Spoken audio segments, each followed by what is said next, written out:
Bismillahirrahmanirrahim. Assalamualaikum warahmatullahi wabarakatuh.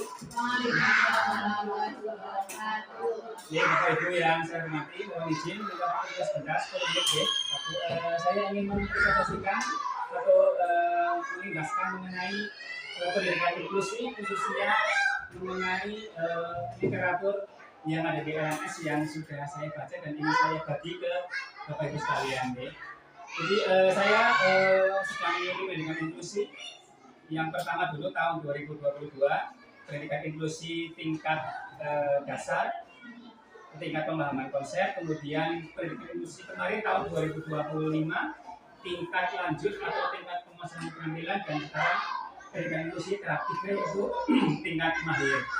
Dan pembelajaran saya di pendidikan inklusi itu melalui LMS, ya, Bapak Ibu, melalui daring, ada sinkronus, asinkronus, dan juga di dalam LMS itu di tugas presentasi 2.3.7 saya diharuskan untuk mencari beberapa literatur kelabu atau literatur yang relevan dengan topik siswa berkebutuhan khusus di SDG Sukarno. Dan topik yang saya ambil adalah topik literatur kelabu itu adalah ada dua nih, begitu. Yang pertama mengenai siswa slow learner atau siswa dengan kelambatan belajar. Saya ambil di jurnal.student.uny.ac.id. Ini dari Nitika Ardini. Dari ini penelitiannya dilaksanakan di SD Negeri Sanggerahan Kulon Progo, yaitu mengenai siswa slow learner. Kemudian artikel yang kedua adalah di jurnal epins.umm.ac.id. Ini Universitas Muhammadiyah Malang, yaitu tentang siswa tunarungu dan tunawicara di SD Negeri 1 Bandung oleh Mega Erina. Ini mahasiswa PDSD di Fakultas Kebudayaan dan Pendidikan Universitas Muhammadiyah Malang tahun 2025 kemarin. Jadi kan golong baru ya. Nah, apa isi artikelnya? Isi artikelnya itu adalah kalau untuk siswa slow learner ini adalah yang pertama dia membahas mengenai definisi dari slow learner itu sendiri, yaitu siswa yang kemampuan akademiknya itu di bawah rata-rata atau cenderung di bawah rata-rata atau jauh di bawah rata-rata. Gitu. Kemudian ada 4 karakteristik dari slow learner ini. Yang pertama adalah intelijensi yang rendah. Jadi dia karena kemampuan akademiknya kurang itu menghasilkan intelijensi yang rendah. Kemudian yang kedua adalah cirinya dia kemampuan bahasa yang kurang. Jadi dia ketika bersosialisasi dengan teman dia cenderung pasif karena kemampuan bahasanya yang kurang. Kemudian yang ketiga adalah kondisi sosial, kondisi emosional yang tidak stabil. Jadi karena dia intelijensinya rendah, kemudian kemampuan bahasanya kurang, maka dia emosinya cenderung tidak stabil. Kadang-kadang di satu kutub temperamental sekali, atau di kutub yang lain itu sangat pasif. Dia tidak berkeberanian sama sekali. Kemudian yang keempat adalah kemampuan sosial yang kurang. Jadi ketika dia bermain dengan teman, ketika dia belajar di kelas bersama teman, dia sangat pasif karena kemampuan sosialnya yang kurang. Kemudian yang kedua adalah mengenai siswa tunarungu dan tunawicara. Ini di SMP 1 Bandung. Ini yang dibahas adalah bahwa dan besarnya adalah bahwa siswa tunarungu tunawicara itu memiliki masalah belajar bukan karena keinginan belajarnya yang rendah atau bukan karena dia tidak punya keinginan belajar, tapi karena memang ada keterbatasan fisik di indera pendengaran dan indera wicara. Nah, kemudian di LMS itu ada beberapa pertanyaan yang harus saya jawab terkait dengan dua artikel itu yang ini bisa kita jadikan pemahaman bersama. Yang pertama adalah apa pertanyaan utama yang diteliti?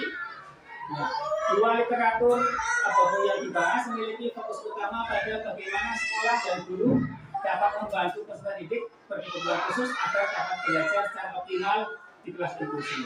Jadi artikel yang pertama meneliti karakteristik serta strategi pembelajaran yang sesuai untuk peserta didik slow learner, dan yang kedua meneliti bagaimana hambatan pendengaran pada siswa tunarungu dan tunawicara dapat mempengaruhi proses belajarnya serta strategi yang dapat dilakukan oleh guru.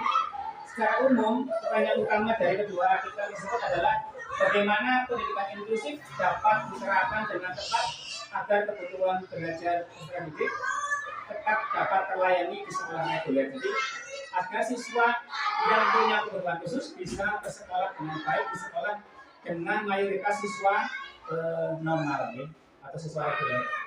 Kemudian yang kedua, bagaimana cara mengumpulkan dan mengevaluasi bukti penelitian? Nah, jawaban saya adalah kedua artikel menggunakan pendekatan kajian literatur dan deskriptif berdasarkan sumber akademik, pengalaman pendidikan, serta kondisi nyata di sekolah. Jadi, dua artikel itu membahas kondisi di sekolah. Ya. Dalam mengevaluasi bukti penelitian, penulis artikel menjelaskan karakteristik peserta didik berkebutuhan khusus, kemudian menghubungkannya dengan strategi pembelajaran yang dianggap sesuai seperti penggunaan media visual, pembelajaran berdiferensiasi, dan penerapan UDL atau Universal Design for Learning.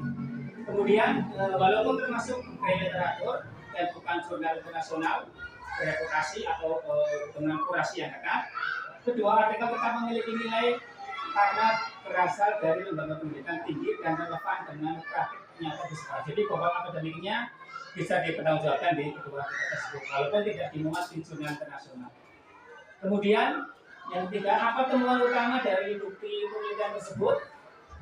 Temuan utama yang saya dapat adalah bahwa artikel Slow Learner menunjukkan bahwa siswa lambat belajar memiliki kemampuan akademik, bahasa, sosial, dan pengelolaan emosi yang berbeda dengan siswa yang lain. Oleh karenanya, mereka membutuhkan pembelajaran yang lebih sederhana, bertahap, menggunakan media real atau konkret, serta dukungan emosional yang baik. Artikel tentang tunarungu dan tunawicara menemukan bahwa hambatan utama siswa bukan pada rendahnya motivasi belajar, tetapi pada keterbatasan akses komunikasi akibat gangguan pendengaran. Karena itu pembelajaran perlu menggunakan media visual, instruksi yang jelas, serta komunikasi yang mudah dipahami. Kedua artikel sama-sama menunjukkan bahwa strategi pembelajaran yang tepat dapat membantu siswa berkebutuhan khusus belajar lebih optimal. Jadi ini fokus pada strategi pembelajarannya seperti penggunaan UDL dan yang lain-lain.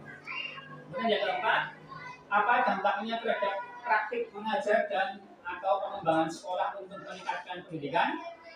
Bukti penelitian dari kedua artikel memberikan dampak penting terhadap praktik mengajar guru. Jadi dampaknya adalah dampaknya signifikan. Ya. Guru menjadi lebih memahami bahwa setiap subjek memiliki kebutuhan belajar yang berbeda, sehingga pembelajaran tidak dapat disamakan. Berarti penekanannya pada diferensiasi di kelas.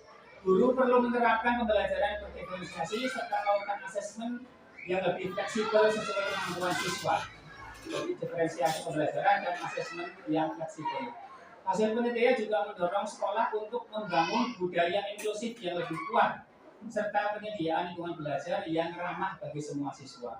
Penelitian ini membantu sekolah mengambil keputusan berbasis data dan bukti, bukan hanya berdasarkan asumsi. Jadi penekanannya pada pengambilan keputusan berbasis data dan bukti, bukan asumsi semata. Nah, demikian Bapak Ibu presentasi dari kami mengenai dua artikel kelabu yang saya dapat di laman repositori UNY dan UNM. Terima kasih, mohon maaf jika ada kekurangan. Kami akhiri, wassalamualaikum warahmatullahi wabarakatuh. Waalaikumsalam.